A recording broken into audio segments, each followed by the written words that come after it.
అనుదినమన్న శ్రోతలకు మన ప్రభువును రక్షకుడై ఉన్న యేసుక్రీస్తు యొక్క సరిసాటి లేని మహా గొప్ప పరిశుద్ధమైన నామం నందు శుభములు.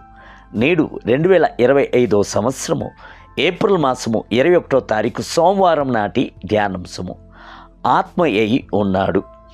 యోహాను సువార్త 4వ అధ్యాయము 21వ వచనం నందు, అమ్మ నా మాట నమ్ముము, ఆ కాలమునందు మీరు ఈ పర్వతము మీదైనను యెరూషలేములోనైనను మాత్రముగాక ప్రతి చోట తండ్రిని ఆరాధించు ఒక కాలము వచ్చుచున్నది. పాత నిబంధన కాలమునందు ఇజ్రాయేలు ప్రజలు సమరయాలోను యెరూషలేములోను ప్రభు యొక్క నామమును ఆరాధించుచు వచ్చిరి. ప్రాముఖ్యముగా యెరూషలేమునందు గల సొలొమోను యొక్క దేవాలయమును గొప్ప ఔన్నత్యముగా భావించిరి. అయితే క్రీస్తు యొక్క కాలము తర్వాత ఆ పరిస్థితి పూర్తిగా మారుటకు ప్రారంభించింది. యేసు చెప్పెను, ప్రతి చోట తండ్రిని ఆరాధించు కాలము వచ్చుచున్నది.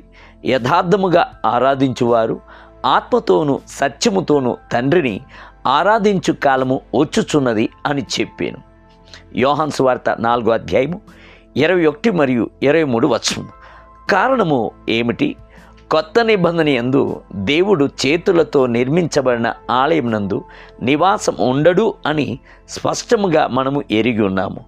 చేతులతో నిర్మించబడిన ఆలయం నందు దేవుడు నివాసం ఉండడు అంటే చేతులతో కట్టబడని ఆలయము అంటూ ఒకటి ఉన్నదా అని మీరు అడగవచ్చు. అవును, ఉన్నది. అదే మన యొక్క అంతరంగము. మనమే దేవుని యొక్క ఆలయమై ఉన్నాము. దేవుని యొక్క ప్రసన్నత ఎల్లప్పుడూ మనలోనే ఉన్నది. పాత నిబంధన యందు దేవుని యొక్క ఆలయమునందు నివాసముండిన ప్రభు ఆ ఆలయం నందు చేయుచున్న ప్రార్థనకు జవాబిచ్చుటకు సంసిద్ధుడై ఉన్న ప్రభు ఇప్పుడైతే మన యొక్క హృదయము అను ఆలయం నందు నివాసము ఉండుటకే ఇష్టపడుచున్నాడు. యేసు క్రీస్తు శిలువలో మరణించినప్పుడు పాత నిబంధన మరుగైపోయాను, కొత్త నిబంధన వచ్చును. అంతవరకు అతి పరిశుద్ధ స్థలమునందు నివాసమున్న దేవుని యొక్క మహిమ అక్కడి నుండి మన యొక్క అంతరంగంలోనికి వచ్చి నింపుటకు ప్రారంభించెను. యేసు యొక్క శరీరము కోడాలతో కొట్టబడి మేకులతో గొచ్చబడి చబుకులతో చీల్చబడినప్పుడు దేవాలయం నందు ఒక సంభవము జరిగెను. దేవాలయం యొక్క తెర పైనుండి క్రిందకు రెండుగా చినిగెను.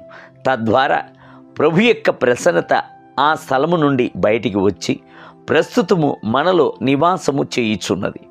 అంత మాత్రమే కాదు, ప్రభు ఆ ఆలయమును కూల్చివేయుటకు సంకల్పించెను. క్రీస్తు శకము 70వ సంవత్సరం నందు కైసరుడైన తీతు దండెత్తి వచ్చి యెరూషలేము దేవాలయమును కూల్చివేసెను. నేడు మనమే దేవుడు నివాసము చేయుచున్న ఆలయమై ఉన్నాము.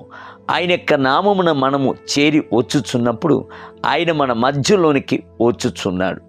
2-3 చేరి ఆరాధిస్తేనే దానిని దైవ ఆరాధనగా ఆయన అంగీకరించి మన మధ్యలోనికి దిగి వచ్చుచున్నాడు. దేవుని బిడ్డలారా, మీరు దేవుని ఆలయమై ఉన్నారనియు దేవుని ఆత్మ మీలో నివసించుచున్నాడనియు మీరెరుగరా? మీ యొక్క శరీరము ప్రభువునకు సొంతమైనది. కొరింథీయులకు రాసిన మొదటి పత్రిక 3వ అధ్యాయము 16వ వచనం. నేటి ధ్యానమునకై మీ దేహము దేవుని వలన మీకు అనుగ్రహింపబడి మీలోనున్న పరిశుద్ధాత్మకు ఆలయమై ఉన్నదని మీరు మీ సొత్తు కారనియు మీరెరుగరా? కొరింథీయులకు రాసిన మొదటి పత్రిక 6వ అధ్యాయము 19వ వచనం. నేటి వేద పట్టణము ఉదయము 2వ సమూయేలు గ్రంథము 12 మరియు 13 అధ్యాయములు, సాయంత్రం లూకా సువార్త 16వ అధ్యాయం. ప్రభు మిమ్ములను దీవించునుగాక. ఆమేన్.